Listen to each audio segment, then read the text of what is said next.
তুমি কি খুলনা কেন? বাবা চলে গেছে।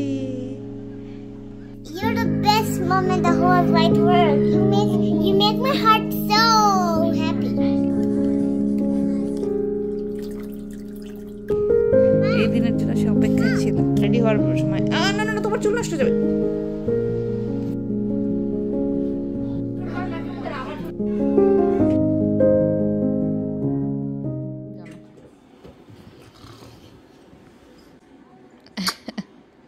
বিরক্ত হয় বাবা এত বিরক্ত করে। তুমি কি খুলনা কেন?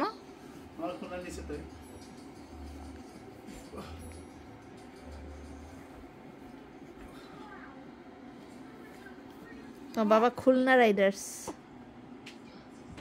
বুঝছো? আমার সোনা পাখিটা রে, আমার লক্ষ্মীটা ঘুম থেকে উঠাই দিয়েছে বাবা। তা দুস্তু বাবা হয়েছে। ওকে ঘুমাও মা। কি সুন্দর মেয়েটা দোল খাইতে খাইতে ঘুমাইতেছিল, উঠাই দিচ্ছে। এই যে আবার ওকে মা, আবার ঘুমাইছো। আল্লাহ হাফেজ। বাবা চলে গেছি।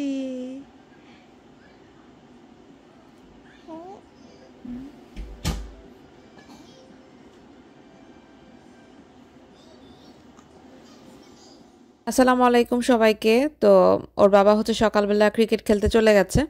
এই ভিডিওটা অনেক দিন আগের একটা ভিডিও। তো এই যে বাসায় হচ্ছে এগুলো মনে হয় লাউ শাক এনেছিল, একদম কচি টাইপের। তো বললো যে একদম সবুজ সবুজ করে মানে ভাজি করতে। তো ওইটাই করব। তো খুলছি। আমি আসলে অনেক দিন পরে শাক বাছতে বসেছি। আমার নর্মালি তো পালং শাকটা খাওয়া হয় বা ফ্রোজেন লাল শাক নিয়ে আসি। তো মালয়েশিয়া থাকতে তো এরকম ফ্রেশ শাক খাওয়া হতো, আমেরিকায় এসে এই প্রথম মনে হয় এরকম শাক কিনে বাচ্ছি আর কি।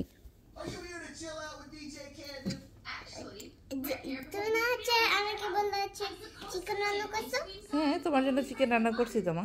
আর আমি বলছিলাম হচ্ছে you're the best mom in the whole wide world. You make my heart so happy. I make your heart so happy? Yes. I love you, Amelia. Yeah. And do you feel like I make your heart happy too? হ্যাঁ, তুমি আমার হার্টকে অনেক happy করো। I love you so much.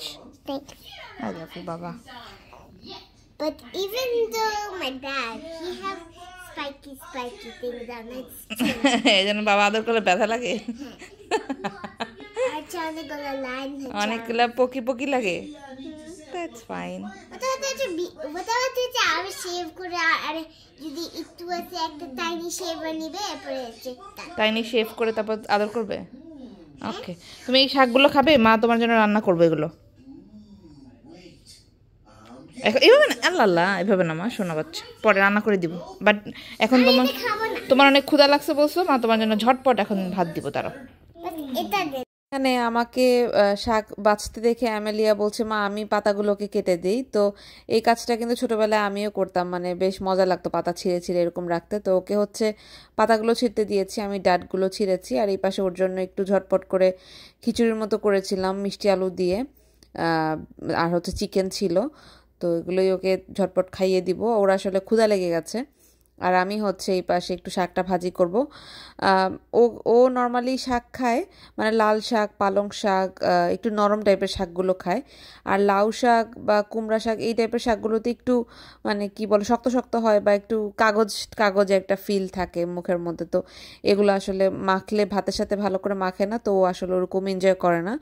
তো ওকে আসলে এটা দিব না, এই জন্য একটু লেট করে এটা ভাজতে এসেছি।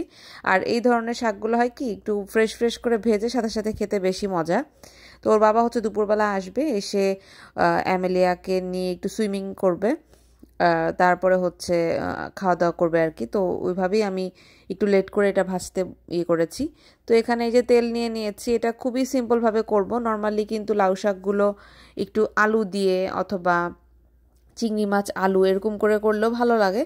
তো বললো যে একদম সবুজ সবুজ খাবে, আমিও একদম ফ্রেশ আর ছোট ছোট পাতা ছিল, তো ওরকম করেই করছি আমি। জাস্ট এখানে কি বলে শুকনো মরিচ দিয়েছি, রসুন দিব আর পেঁয়াজ কুচি দেবো, দ্যাটস ইট। এগুলো ছাড়া আর অন্য কিছু দিব না। আলু দিতে পারতাম বাট দিইনি আর কি, এরকম করেই করেছি। আর খেতে মাশাআল্লাহ খারাপ হয়নি, ফ্রেশ তো, যেমন করে করেছি ওরকমই, মানে ওই জন্যই মজা লেগেছে আর কি।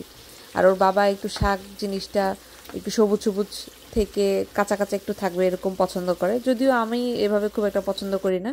আমি খুব ভালো মতোই সিদ্ধ করে রান্না করেছিলাম। তো যাই হোক, পেঁয়াজগুলো সুন্দর করে যখন একটু কালার চেঞ্জ হয়ে এসেছে, একটু গোল্ডেন ব্রাউন টাইপের কালার হয়েছে, তখন হচ্ছে আমি যে ধুয়ে পরিষ্কার করে পানি ঝরিয়ে রেখেছিলাম শাকগুলো, ওইগুলো উপর থেকে দিয়ে দিচ্ছি। এরপরে হচ্ছে লবণ দিয়ে জাস্ট ঢাকা দিয়ে রাখবো, আর কিছুই দিব না। নর্মাল শাক ভাজি কিন্তু এরকম করেই ভালো লাগে। আর আলু দিলে হয় কি, মানে ওই যে একটা, মানে এই শাকগুলো তো যেটা বললাম একটু পেপারি একটা ফিলিং থাকে, তো আলু দিলে হয় কি যে মানে ভাতটা মাখলে একটু নরম হয়, এই পার্থক্য, এছাড়া কিছু না। তো যাই হোক, আমি উপর থেকে একটু লবণ দিয়ে দিয়েছি, এবার হচ্ছে ঢাকা দিয়ে রাখবো। শাক তো আসলে দেখতে অনেক লাগে, রান্না করলে কিন্তু শাক যায় একদম কমে।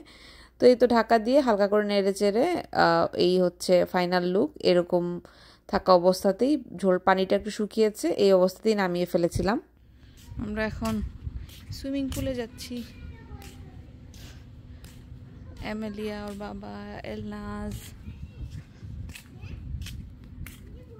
আমি আর ওর বাবা নামবে আর আমরা বসে থাকবো আর কি।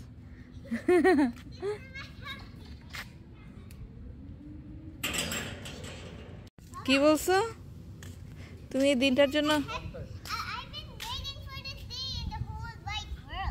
আরে বাবা রে, এই দিনের জন্য সে অপেক্ষায় ছিল।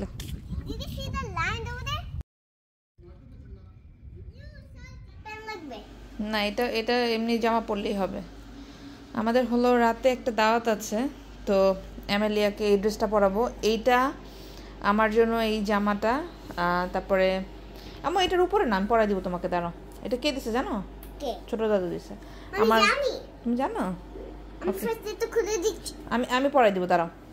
তো আমি যখন প্রেগনেন্ট ছিলাম তখন হচ্ছে এই ড্রেসগুলো পাঠিয়েছিল আমার চাচি শাশুড়ি। চাচি হজে গিয়েছিল, তো হজ থেকে অল্প করে জমজম কুয়ার পানি, তারপরে জায়নামাজ, এগুলো, এই বাটনটা সামনে থাকবে। আর আমার জন্য এই ড্রেসটা, এমেলিয়ার জন্য এটা পাঠিয়েছিল। তো ড্রেসটা খুবই সুন্দর আর এত কমফোর্টেবল একটা মানে কাপড়, আমি পরিনি, মানে ধরেই বুঝতে পারছি। আর এখন গরমের জন্য একদম পারফেক্ট। তো এতদিন তো মানে হচ্ছিল না, যেহেতু তখন প্রেগনেন্ট ছিলাম। তো আজকে ভাবলাম যে এই ড্রেসটা পরি, মানে বাসায় দেওয়ার তো গিয়ে তো ওরকম ইয়ে হবে না, তো আরামদায়ক হবে, ঘর ইয়ে পরে আরাম হবে আর কি। তো এটা হচ্ছে আমি পরবো, এমেলিয়া ওইটা। এই তো, আর বেবি তো ওয়ানজি পরেই যাবে, কারণ রাতের বেলা ও ঘুমেই থাকবে ইনশাল্লাহ। তো রেডি হয়ে নেই, ওর বাবা গেছে খেলা দেখতে। আজকে হচ্ছে নিউ ওয়ে, আজকে ওর খেলাও ছিল, প্লাস যে এখন বিকালে হচ্ছে ফুটবল খেলা দেখতে গিয়েছে সবাই মিলে একসাথে। ও আসলে তারপর হচ্ছে আমরা বেরোবো আর কি। দেখি, আমি তোমাকে দেখি, আমি রেডি হয়ে গেছে। আমি চুলগুলো আমি আজকে নতুন ডিফারেন্ট করে বেঁধে দিয়েছি, বেনি করে। এলনাজ এখনো রেডি না, এলনাজ এটা পরেই যাবে। না, ওর ড্রেস আর বের কর না বাবা, নো। বউ পরবে, ও ঘুমা যাবে তো মা, বউ পড়তে পারবে না। এমেলিয়া হচ্ছে ওর রেডি হওয়ার সময়, না না না, তোমার চুল নষ্ট যাবে। That's not all right. তোমার চুল আমি অনেক কষ্ট করে বেঁধে দিচ্ছি। আমাকে একটু বউ দিবে না? বউ লাগবে না, এমনি বউ দিলে বেশি বেশি দেখা যাবে, এমনি সুন্দর লাগতেছে আম্মু। ডিফারেন্ট বেঁধে দিছে এটা। তো এখন হ্যাঁ আমি রেডি হবো, তারও।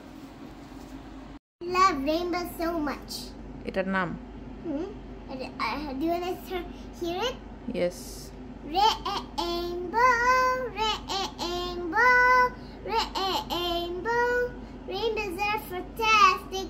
Rainbow, rainbow. Let's do it together. Very good. তুমি তো শিখতে চাও? হ্যাঁ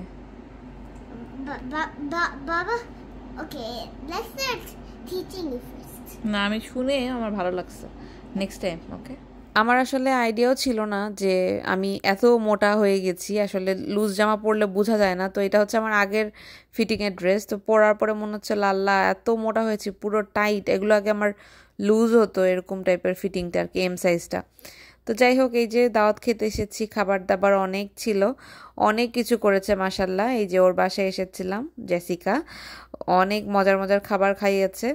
আমি ওরকমভাবে আর রেকর্ড করিনি। তো এখানে হচ্ছে খাওয়া দাওয়ার পরে সবাই মিলে গিফট ওপেনিং চলছিল। এটা আমরা সবাই খুব এনজয় করি, একসাথে গিফট ওপেন করা, মজা করা আর কি। তো যাই হোক, আজকের মতো ভিডিওটা এখানেই শেষ করছি। ইনশাল্লাহ নেক্সট ভিডিওতে দেখা হবে। সবাই ভালো থাকবেন। আল্লাহ হাফেজ।